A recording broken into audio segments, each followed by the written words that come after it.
From 1914 to 1918, the majority of Europe and other non-European nations engaged in what came to be known as the First World War. Often called the Great War, it introduced the world to the horrors of trench warfare, new lethal technologies like poison gas, and in the end, more than 16 million military personnel and civilians lost their lives. The war radically altered the map of Europe and created enough political and social turmoil that ultimately triggered an even bigger and bloodier World War II 2 decades later. Welcome to The Why in History. I am Ajay Kaul, and today we take a deep look into the circumstances that led to World War I and how it unfolded during its initial stages. If there was one word to describe the trigger points or the circumstances that led to World War I, it would be alliances. Yes, as Europe moved into the 20th century, different nations tried to assert their power, and as a result, they started entering into alliances with each other. And the first of these alliances was the Triple Alliance between Germany, Austria-Hungary, and Italy. And this alliance was formed in May of 1882. Germany and Austria-Hungary had been allied since 1879, and Italy sought their support against France after losing North Africa to the French. According to the treaty, Germany and Austria-Hungary would assist Italy if it were attacked by France, and Italy would assist Germany if Germany were attacked by France. So far, the common enemy seemed to be France, but there was another clause in the agreement, that is, in the event of a war between Austria-Hungary and Russia, Italy needed to remain neutral. And the reason for this was that if Italy remained neutral, Austria could move all its troops to the battlefront with Russia instead of having some of the troops stationed to guard the Austrian-Italian border. So it appears that this alliance was specifically created to thwart any aggression from France or Russia. All right, and then in 1894, France and Russia formed an alliance. And their common enemy was Germany, which was steadily rising in power and had already formed alliances with Austria-Hungary and Italy. So France and Russia decided to join forces for mutual protection against the Triple Alliance. The backbone of Britain's colonialism was its powerful navy. And at the turn of the 20th century, Britain adhered to the two-power standard. That is, the navy had to be equal in strength to that of the next two naval powers combined, which meant the British Navy needed to be more powerful than the combined naval forces of France and Russia. But starting 1898, the Germans enacted 5 German naval laws in 1898, 1900, 1906, 1908, and 1912, which were aimed at expanding the German naval fleet so it became superior to the British Royal Navy. The Germans were aiming to force Britain into an alliance with Germany on their terms. Instead, the Brits gave up their two-power standard and formed alliances with Japan, France, and Russia. Russia on its own was trying to gain commercial access for its navy into the Pacific, and as a result, it set its sight on Korea. Japan did not like it and launched a surprise attack on the Russian fleet at Port Arthur in China. This triggered the Russo-Japanese War of 1904-1905, where Russia was soundly beaten by Japan. But the implication of this victory was that Japan established its superiority in the east, and Russia started now looking at the Balkans for its colonial ambitions. The Balkans are a few countries lying within the Balkan Peninsula in southeastern Europe. And these countries include Albania, Bosnia and Herzegovina, Bulgaria, Croatia, Kosovo, Montenegro, North Macedonia, Romania, Serbia, and Slovenia. So while Russia started eyeing the Balkans post its defeat in the Russo-Japanese War, the dual monarchy of Austria-Hungary got emboldened at Russia's defeat, and in October of 1908, Austria-Hungary announced the annexation of Bosnia and Herzegovina. Now, under an 1878 treaty, Austria-Hungary were governing Bosnia and Herzegovina, even though technically that region still belonged to the Ottoman Empire. The problem with the annexation, though, was that Bosnia and Herzegovina had a Slavic population which wanted to have their own country. And the Slavs in nearby Serbia wanted Bosnia and Herzegovina for themselves.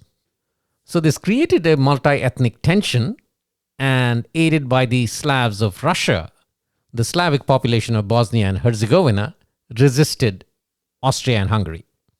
And Russia, which had already been eyeing the Balkans, joined the fray to simmer even more tensions. And as tensions started brewing in the Balkans, Serbia, Bulgaria, Montenegro, and Greece, which had broken away from the Ottoman Empire during the 1800s, formed an alliance called the Balkan League. And sure enough, Russia backed the alliance in the hope of some territorial gains away from the Turks. Subsequently, in 1912, the First Balkan War was fought. Serbia, Greece, and Montenegro defeated the Ottoman forces and forced them to agree to an armistice. But after this, the Balkan League disintegrated, and the Second Balkan War was fought within the Balkan territories. So Bulgaria fought the Greeks and Serbs over Macedonia. And taking advantage of the disintegration of the Balkan League, the Ottoman Empire and Romania jumped into the fray against Bulgaria. Bulgaria was ultimately defeated, but the vacuum left by a weaker Ottoman Empire led to an increase in tensions between the Serbs and Austria-Hungary. Many regard the two Balkan Wars as the forerunners to World War I. So with all these tensions brewing within the European continent, all that was needed was a small trigger, and that came about on June 28, 1914.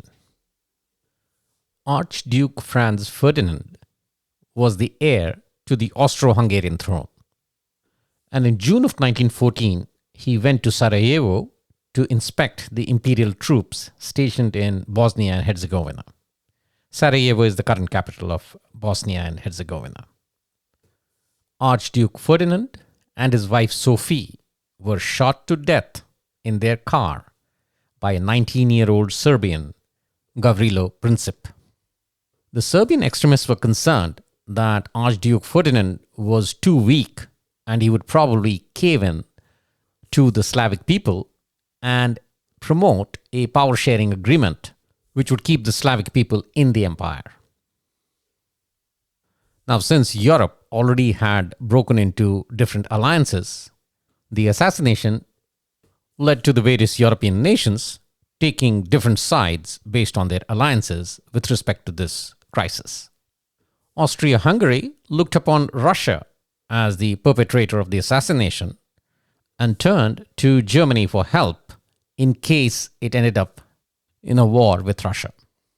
Germany promised full support, and that emboldened Austria-Hungary to declare war on Serbia on July 28, 1914.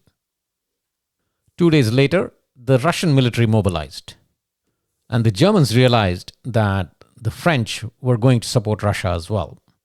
So they wanted to make sure that they did not end up fighting on two fronts simultaneously, one front against the Russians and the other against France. So the Germans declared war on Russia on August the 1st, and 2 days later declared war against France. Their strategy was to gather on the border of neutral Belgium, through which they planned to cross in order to invade France. Belgium called for help, and on August 4th, Great Britain declared war on Germany. World War I had begun. The German strategy was to knock out France on the Western Front and then focus its energy on the Eastern Front against Russia. The first battle of the war was fought on August 4, 1914, when German troops crossed the border into Belgium and executed an assault on the heavily fortified city of Liege. The Germans employed heavy artillery, and the city was captured by August 15th. Between September 6 and 9 of 1914, the First Battle of Marne was fought between the combined French and British forces against the invading German army. By now, the Germans had penetrated deep into northeastern France and were within 30 miles of Paris. But this combination of Allied troops was able to check the German advance and also mount a successful counterattack. In the end, the Germans were pushed back. But what this meant was the German plans for a quick victory in France were pretty much quashed, which meant that the Germans were going to be fighting World War I on two fronts simultaneously. Meanwhile, on the Eastern Front, Russian forces had invaded the German-held regions of East Prussia and Poland, but their advance was halted by the combination of German and Austrian forces at the Battle of Tannenberg in late August 1914. And the only way the Germans were able to halt the Russian advance was by moving two corps from the Western Front to the Eastern Front. And it was because of this move that the Germans were pushed back by the combined British and French forces on the Western Front. On September 5, 1914, Russia, France, and Great Britain concluded the Treaty of London, wherein they promised not to make separate peace with the Central Powers. The Central Powers being Germany and its allies. So it was after the Treaty of London that its signatories, that is Russia, France, and Great Britain, came to be referred as the Allied Powers. Meanwhile, in the Far East, Japan, which had allied itself with the United Kingdom, declared war against Germany around August of 1914 and prepared for an invasion of its colonies in China and the North Pacific Ocean. As the war on the Western Front started heading towards a stalemate, the new quest ended up being the race to access to the sea or the English Channel. And to gain upper hand in this quest, both sides ended up digging a network of trenches along the French border, starting from the North Sea all the way up to the Swiss border, which was about 700 kilometers long. With the war intensifying on the Western Front, the sea battle now started to come to the fore. The British imposed a naval blockade on the Germans, and in retaliation, the Germans sent submarines to the British waters to sink all ships and vessels. Now, some word on trench warfare, which was very prominent on the Western Front during the war. Now, trenches were used in the past, but with the advent of modern weapons, trenches became a fundamental part of the strategy. Narrow trenches were usually dug into the ground at the front by infantry soldiers and they would occupy them for weeks at a time. And the primary purpose was to protect the troops from machine gun fire and artillery attacks from the air. Also, with the advent of chemical weapons, the trenches were thought to offer some degree of protection against exposure.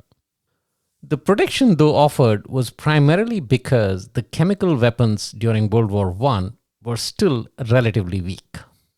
So initially, during World War I, forces would mount attacks from the trenches with bayonets fixed to their rifles by climbing over the top edge, which was called no man's land.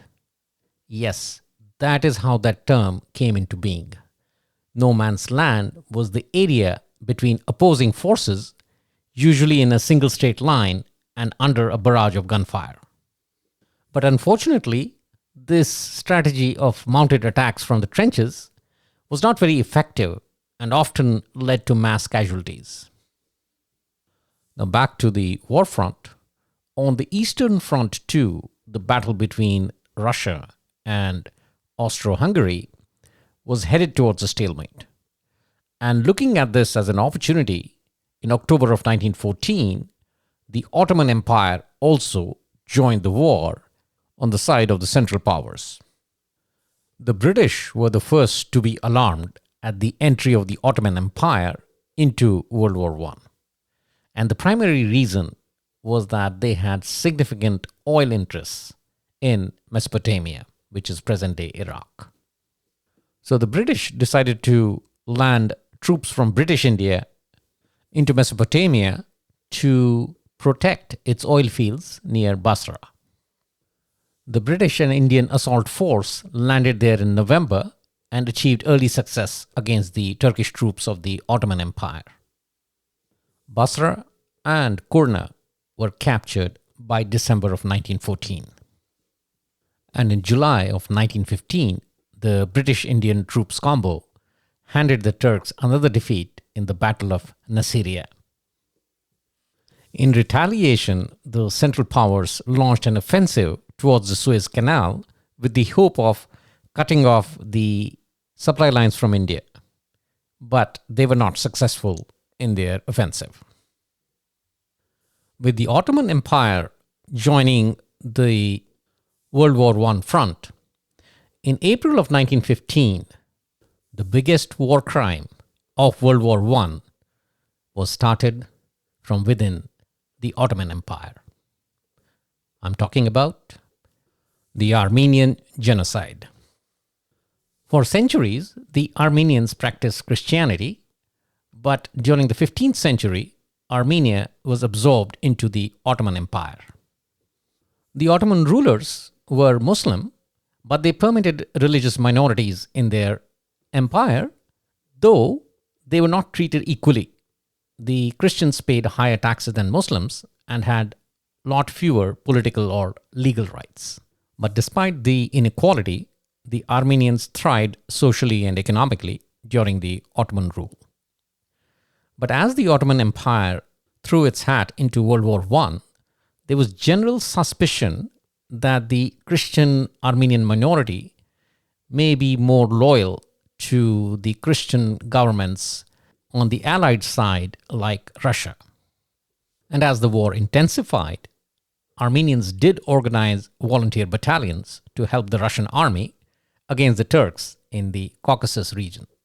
So the Turkish government pushed for the removal of the Armenians from the war zones along the Eastern Front. But the simple order got converted to a mass genocide when it came to its execution.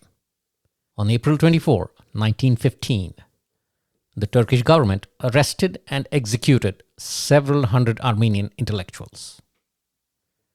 Ordinary Armenians were turned out of their homes, sent on death marches through the Mesopotamian desert without any food or water. The marchers were stripped naked and forced to walk under the scorching sun until they dropped dead. And people who stopped to rest were shot. And at the same time, a special organization was created which organized killing squads or butcher battalions to carry out the liquidation of the Christian elements. And these killing squads were made up of murderers and ex-convicts who did not hesitate to drown people in rivers, throwing them off cliffs, and even crucifying them and burning them alive. The end result was that there were about 2 million Armenians in the Ottoman Empire at the time of the massacre. And in 1922, when the genocide finally ended, there were just 388,000 Armenians remaining in the Ottoman Empire. Turkey is an important ally of the United States and other Western nations. And as a result, these governments were very slow to condemn the mass killings that happened during World War I. It was only in March of 2010 that a US congressional panel voted to recognize the genocide. And it is on that somber note that we end this section of the program. On to the quiz section.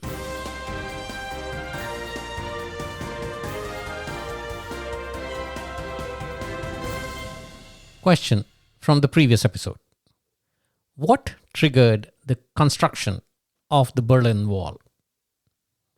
Between 1949 and 1961, about 2.5 million East Germans fled from East to West Germany, mostly via West Berlin. By August 1961, an average of 2,000 East Germans were crossing into the West every day. Many of the refugees were skilled laborers, professionals, and intellectuals, and their loss was having a devastating effect on the East German economy. So to halt the exodus to the West, Soviet leader Nikita Khrushchev recommended to East Germany that it close off access between East and West Berlin. So the answer is B, significant loss of skilled East German labor to the West. Question for the current episode. At the end of World War I and the fall of the Ottoman Empire, the Turkish leaders, notably the Young Turks, fled the country to avoid prosecution for their part in the Armenian genocide. What country did they flee to? Was it A, Germany, B, Italy, C, the United States, or D, Iraq? One more time. At the end of World War I and the fall of the Ottoman Empire, the Turkish leaders, notably the Young Turks, fled the country to avoid prosecution for their part in the Armenian genocide. What country did they flee to? A, Germany, B, Italy, C, the United States, or D, Iraq? The answer will be provided in the next episode. That's all we have in the current episode. In the next episode, we continue our coverage of World War I and take it to its conclusion, along with an evaluation of the impact the World War I had on global economy, polity, and society. Till then, stay safe and keep exploring the why in history.